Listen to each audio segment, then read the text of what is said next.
Hello students, आप सभी का ऑनलाइन क्लास में स्वागत है। तो क्लास 11th की फिजिक्स में हम लोग पहुँचे थे ऊष्मीय प्रसार वाले चैप्टर पर। ऊष्मीय प्रसार, थर्मल एक्सपेंशन, थर्मल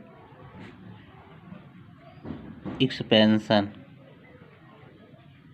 इसमें जो है सबसे पहले हम लोगों को पढ़ना है ऊष्मा के बारे में। सबसे पहले क्या जानना, ऊष्मा, हीट। ऊष्मा क्या है, ऊष्मा किसे कहते हैं, तो पहले ये जानना। पहले ये तो जानना ऊष्मा क्या है। तो ऊष्मा एक प्रकार की ऊर्जा है, ठीक है, जिसका संचरण तापांतरण के कारण होता है।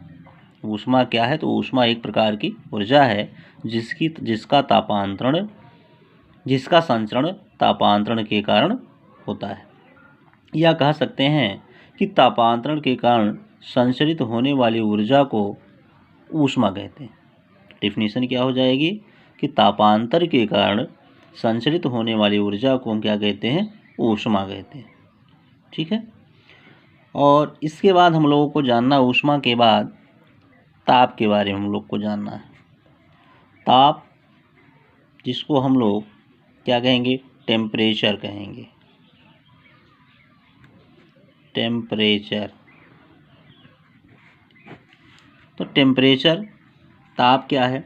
ताप किसी वस्तु की ऊष्मीय अवस्था को व्यक्त करता है, या कह सकते हैं कि ठंडेपन अथवा गर्माहट को प्रकट करता है। या कह सकते हैं कि ताप किसी वस्तु का वह गुण है जो यह प्रदर्शित करता है कि दो वस्तुएं तापीय साम्य में हैं अथवा नहीं है। ताप किसी भी वस्तु का वह गुण है जो यह प्रदर्शित करता है कि दो वस्तुएं तापीय साम्य में है कि नहीं। एक चीज़ आप जानते हैं कि ऊष्मा का प्रवाह जो होता है सदैव उच्च ताप वाली वस्तु से निम्न ताप वाली वस्तु की तरफ होता है, और तब तक होता रहता है जब तक कि दोनों वस्तुओं के ताप समान नहीं हो जाते हैं, ठीक है। और ताप के मापन जिसको हम करते हैं, ताप का मापन जिस उपकरण के द्वारा किया जाता है उसे तापमापी कहते हैं। क्या कहते हैं? ताप मापी। इसको कहा जाता है टेम्परेचर स्केल या थर्मामीटर भी कह सकते हैं। टेम्परेचर स्केल या, तो टेम्परेचर स्केल या इसको थर्मामीटर कहते हैं।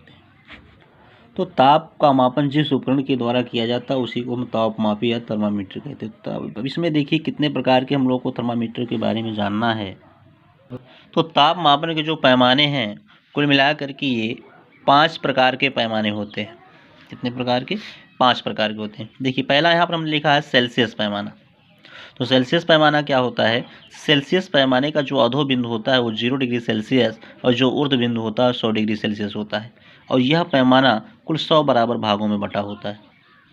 कितने बराबर? 100 बराबर भागों में बटा होता है, और इसका प्रत्येक भाग जो होता है वो 1 डिग्री सेल्सियस के बराबर होता है। और इस पैमाने का जो आविष्कार है वो सेल्सियस ने किया था। स्वीडन के वैज्ञानिक सेल्सियस ने 1742 में किया था। 1742 में किया था। ये वैज्ञानिक थे स्वीडन के। तो स्वीडन के वैज्ञानिक सेल्सियस ने इस पैमाने का आविष्कार किया था। अब इसके बाद हम लोग देखते हैं, इसके बाद दूसरे नंबर पर होना चाहिए था फ़ारेनहाइट। हमने इसको आगे इसको पीछे बना दिया, फ़ारेनहाइट पैमाना। तो देखिए फ़ारेनहाइट पैमाने का आविष्कार जो है वो 1717 ईस्वी में थे जर्मन के वैज्ञानिक फ़ारेनहाइट। ये जर्मनी के थे, जर्मनी के वैज्ञानिक फ़ारेनहाइट, उन्हीं के नाम पर इस पैमाने का नाम रखा गया। फ़ारेनहाइट ने किया था। इसका अधो बिंदु जो होता है 32 डिग्री फ़ारेनहाइट, जो ऊर्ध्व बिंदु होता है 212 डिग्री फ़ारेनहाइट होता है। और इसका प्रत्येक भाग, यह 180 बराबर भागों में बटा होता है, और इसका प्रत्येक भाग 1 डिग्री फ़ारेनहाइट कहलाता है, ठीक है। तो कितने बराबर भागों में? 180 बराबर भागों में बटा होता है, और प्रत्येक भाग 1 डिग्री फ़ारेनहाइट का कहलाता है। और स्वस्थ मनुष्य के शरीर का ताप इस पैमाने पर 98.4 डिग्री फ़ारेनहाइट, या आप कह सकते हैं 98.6 डिग्री फ़ारेनहाइट होता है। यहाँ दोनों बुकों में आपको दोनों टेम्परेचर मिलेगा, तो दोनों ही सही माना जाता है। और डिपेंड करता है, अगर सेल्सियस पैमाने की हम बात करें तो सेल्सियस पैमाने पर आपका होता है कि 36.9 डिग्री सेल्सियस स्वस्थ मनुष्य के शरीर का ताप होता है। अगर 36.9 डिग्री सेल्सियस लेकर के आप सॉल्व करोगे तो 98.4 डिग्री फ़ारेनहाइट आएगा इस पर। और अगर 37 डिग्री सेल्सियस लेकर के सॉल्व करोगे तो 98.6 डिग्री फ़ारेनहाइट आएगा। तो इसमें कन्फ्यूजन नहीं होना चाहिए, दोनों ही सही है और यहाँ भी दोनों ही सही है। तो ये आपका हो गया सेल्सियस और फ़ारेनहाइट पैमाने। इसके बाद हम लोग बात करते हैं केल्विन पैमाने का। केल्विन पैमाने का जो अधोबिंदु है, तो केल्विन पैमाने के आविष्कार की अगर बात किया जाए तो केल्विन पैमाने का जो आविष्कार है 1852 में ये 1852 में लॉर्ड केल्विन ने किया था।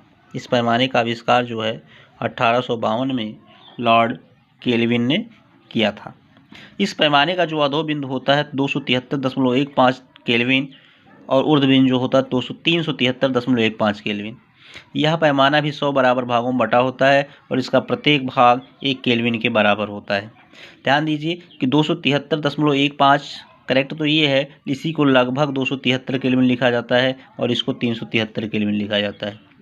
तो बुकों में अगर मिलता है तो आपको किसी भी प्रकार का कन्फ्यूजन नहीं होना चाहिए। तो ये भी 100 बराबर भागों में बटा होता है। ठीक है, तो ये तो आपका था केल्विन पैमाना। केल्विन पैमाने के बाद आता है आपका र्यूमर पैमाना।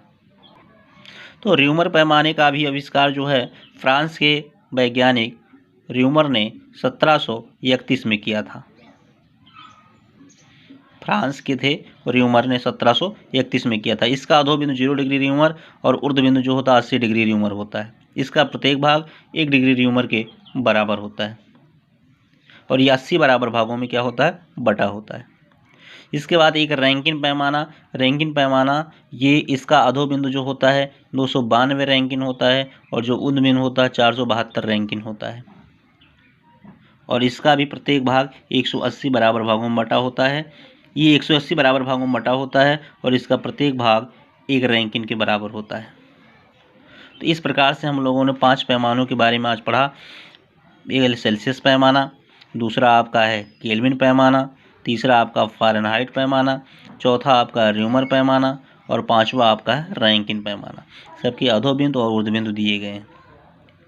अब अगले वीडियो में हम लोग इन पैमानों में रिलेशन के बारे में पढ़ेंगे कि इनमें क्या रिलेशन है, कैसे एक पैमाने को दूसरे पैमाने में हम कन्वर्ट करते हैं, इन सब के बारे में हम लोग पढ़ेंगे।